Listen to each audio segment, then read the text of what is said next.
Olá, pessoal! Seja muito bem-vindo! Chegamos aqui na metade da nossa temporada, né? Porque 50 cientistas creem na criação, baseado aqui no nosso Clube do Livro em 6 dias, né? Em que cada um dos capítulos deste livro é a perspectiva de um cientista. E por que na área de pesquisa dele, na formação dele e no local, na área em que ele atua, porque ele crê que essas evidências apontam para um design, apontam para uma criação. E hoje a gente vai falar sobre biologia, é a minha área. Então vai ser muito interessante, eu convido você para ficar até o final, aqui no 25º episódio do Dr. Arthur Jones.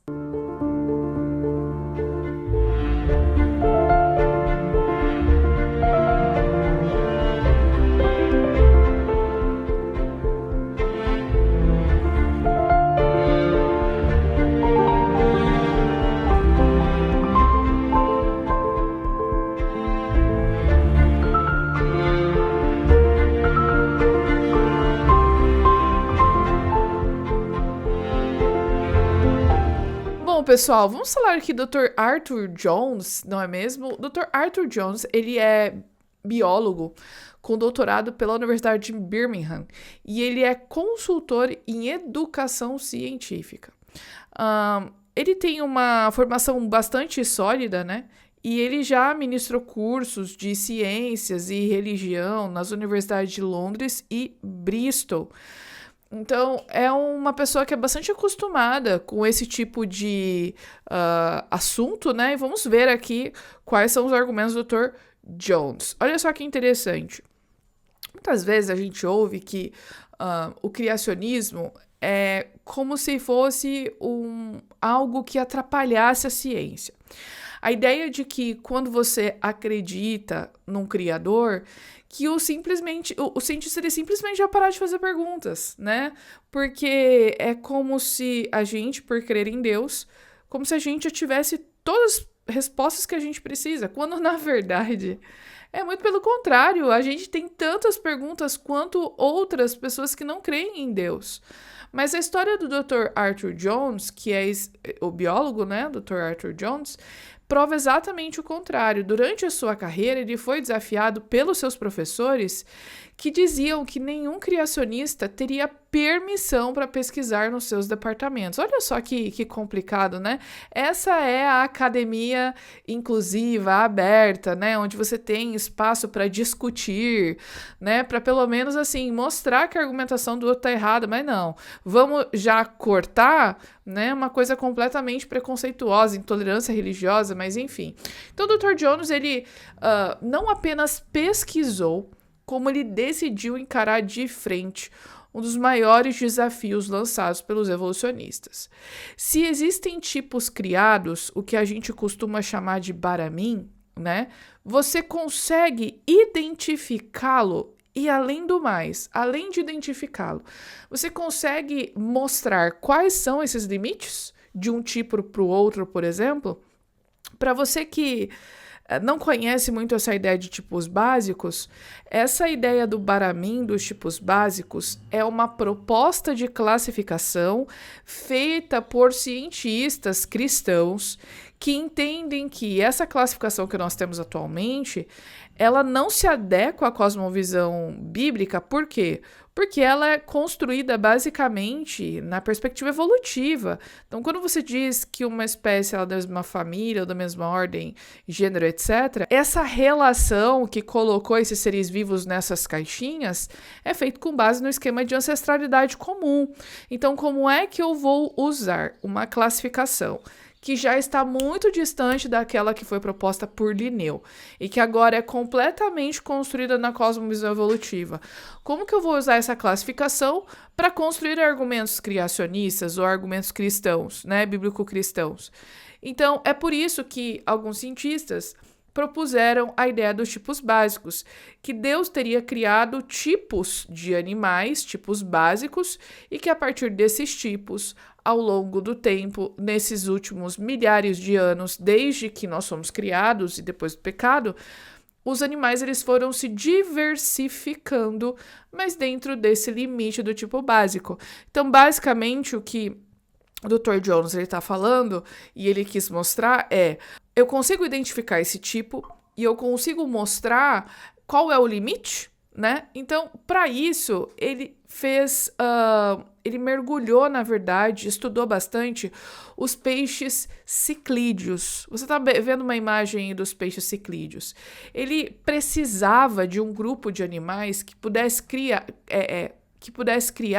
em grandes quantidades para você poder observar essas variações e esses limites. Então, ele escolheu os ciclídeos, que é uma família de peixes que é famosa porque tem uma diversidade impressionante, tem mais de 1.000 espécies conhecidas. Então, depois de anos de observação, de reprodução, o Dr. Jones ele notou algo que é fundamental.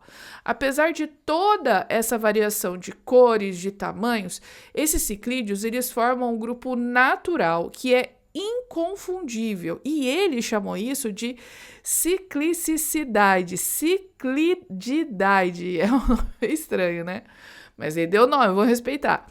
Por mais que eles mudassem, eles nunca deixavam de ser ciclídeos, e eles permaneciam claramente distintos de qualquer outro tipo de peixe similar. E aqui entra a parte assim, que é muito interessante da pesquisa do Dr. Jones. Como é que 1.000 espécies diferentes surgiram?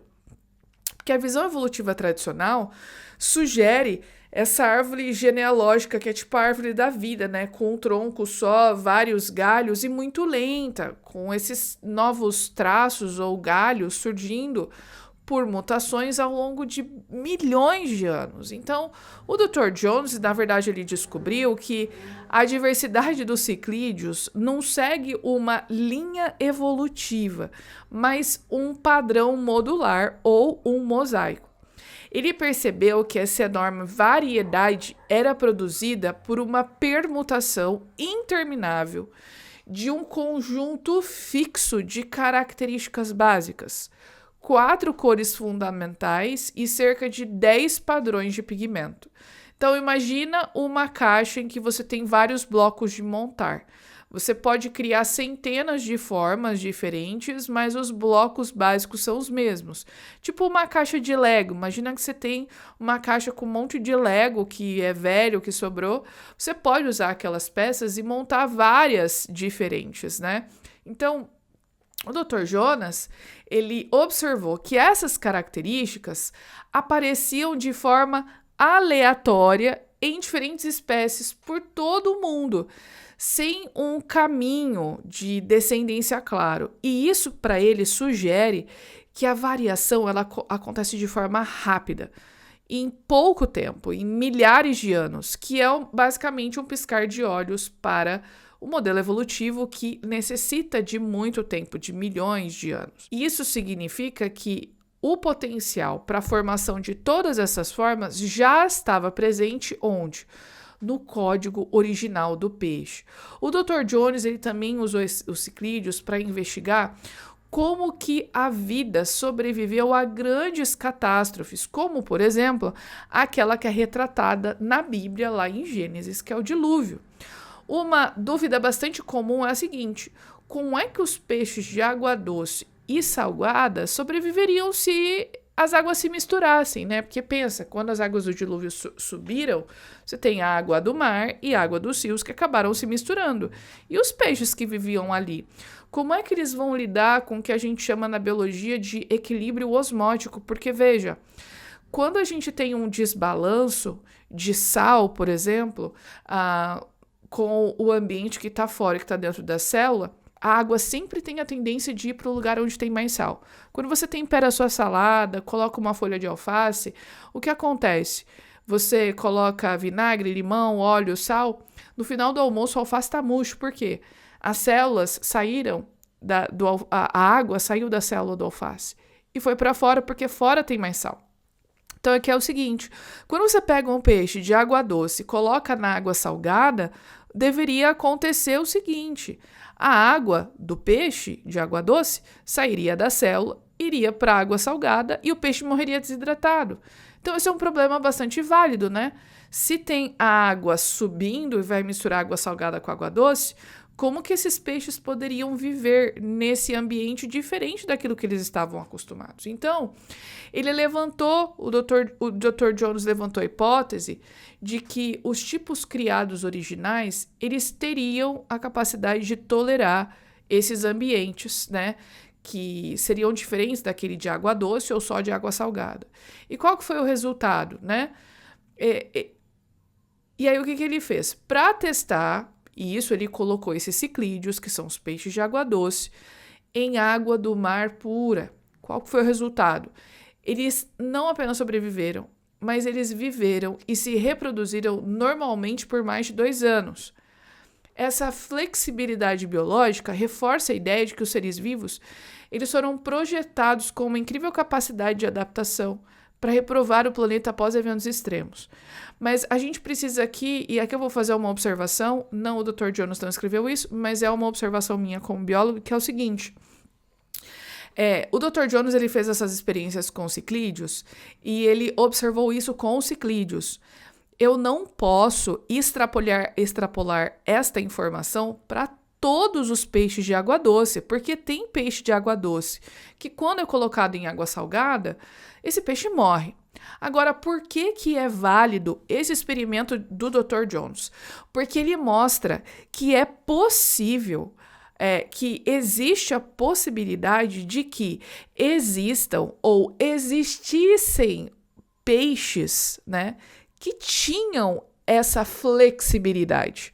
É mostrar que esse argumento é plausível, gente. Não é mostrar que todos os peixes poderiam ter acontecido isso, mas mostrar que essa característica existe, é plausível que existissem animais com essa característica e é possível que os animais do passado fossem super adaptados a essas diferenças de ambiente, bem mais do que hoje, porque depois que as águas baixaram, os animais viveram nos seus ambientes, no rio ou no mar, e durante este tempo eles foram ficando cada vez mais adaptados a esses ambientes. Então, infelizmente, a gente não pode testar se todos os peixes do passado eram tolerantes a essa mudança de ambiente. Mas só o fato de que existem peixes hoje que são tolerantes mostra que o argumento é plausível. E aqui mostra a validade, a importância da gente fazer esses testes também. Então, o Dr. Jones, ele questionou o dogma de que o DNA ele é o único responsável pela forma dos seres vivos. E ele argumenta que os genes eles funcionam mais como gatilhos do que como arquitetos. Na visão dele, o sistema celular completo é a unidade mínima de herança. Isso significa que a distinção entre os tipos de animais está gravada num nível muito mais profundo do que simplesmente sequências genéticas que podem variar. E para ele, a ciência moderna está apenas começando a redescobrir programas de pesquisa que cientistas cristãos já exploravam muito antes de Darwin, que é a ideia de que a vida possui uma estrutura lógica e planejada. O caso desses ciclídeos mostra que, quando cientistas cristãos que trabalham de acordo com a perspectiva bíblica, eles têm resultados muito interessantes. E eles não vão parar a ciência, eles não vão atrasar a ciência. Na verdade, vai redirecionar para perguntas que a evolução muitas vezes não consegue responder e se furta de responder justamente por desconsiderar possibilidades como a existência de um designer, como a existência de Deus. E o Dr. Arthur Jones, ele demonstrou que a variação biológica ela é real, mas ela opera dentro de limites inteligentes, num sistema que é projetado para ter diversidade. Então, quando a gente faz ciência, a gente não está fechando os nossos olhos para o Criador, mas nós estamos abrindo os nossos olhos para a complexidade incrível que Ele colocou em cada pequena criatura. E você, o que você acha?